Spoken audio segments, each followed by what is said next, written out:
Hi there, and welcome to our series on demystifying the world of employee experience and employee engagement. My name's Emma Bridger, and I'm joined by my colleague, Lee Smith, and we're going to talk to you today about the business case for EX. So why does EX matter? Why should businesses take this seriously? So I'm going to start with that question for you, Lee. What's the business case for EX? Why should businesses sit up and take notice of this thing? I'm going to add a question to that as well, Em, which is why now? So there's the why and there's the why now. And we set up the EX space about a year ago now, and we talk about the EX era, and indeed the EX space for us is all about enabling the EX era. And I think what we've noticed over the last 4 or 5 years really was kind of crystallized by the pandemic and the changes that we saw accelerate during the pandemic. But a pattern that had been forming long before that is a new age now where really employees have much higher expectations than they've ever had before. They're much more vocal about those expectations. They want more flexibility. There's a way greater awareness now of well-being and mental health in the workplace, and a load of data that shows how broken the world of work is in that particular area. Work often being characterized by anxiety and stress, and illness in many ways. There's also a huge change on the horizon, if not, already happening around AI. And, according to many predictions, we're about to see the transformation, the likes of which we've never seen before in the workplace. Some predictions saying in the next 5 years, we'll see more transformation and change inside the world of work than we've seen in the last 50 years.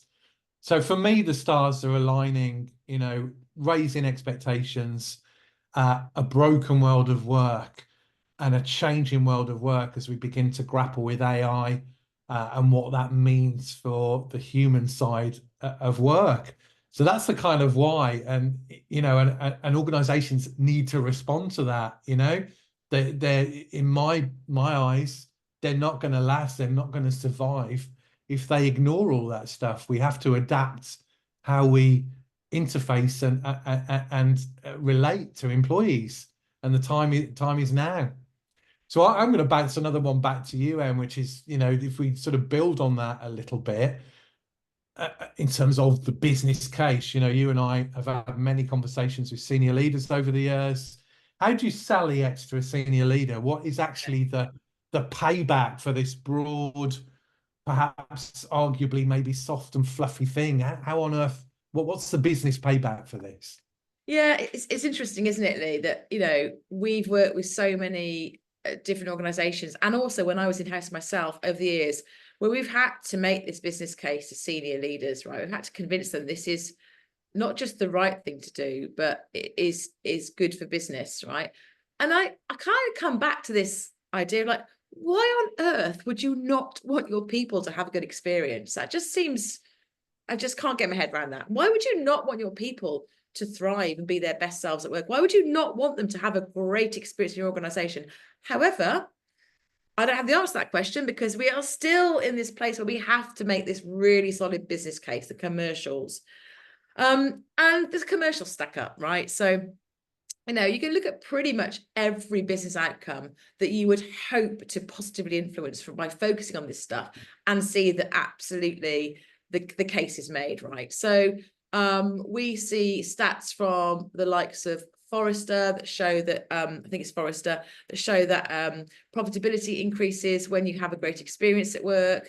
We see stats from people like Gallup, Gartner, pretty much all the big consulting houses that show that, employee turnover goes down when people have a good experience at work. Employee attraction goes up when you have a great employer brand. Innovation goes up.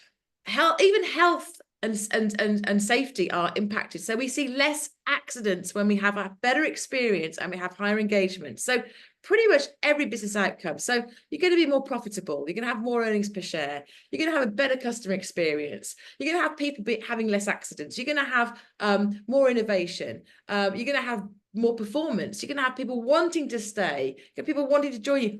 Why on earth would you not want that, right? So for me, I kind of get a bit frustrated that we still have to kind of, you know, work really hard to make this business case. But it's there, and it's really, you know, you can't argue with that. This, you know, got sort of 20 years worth of kind of evidence really since the Harvard Business Review first published the Sears employee customer profit chain back in 98. So over 20, it's 26 years, right? This stuff matters and it works. So what you're saying then, far from soft and fluffy, this is actually about, you know, pounds, shilling and pence. It reduces your recruitment costs, it boosts your performance, your productivity, profitability, you name it. So huge impact. Absolutely. Fantastic.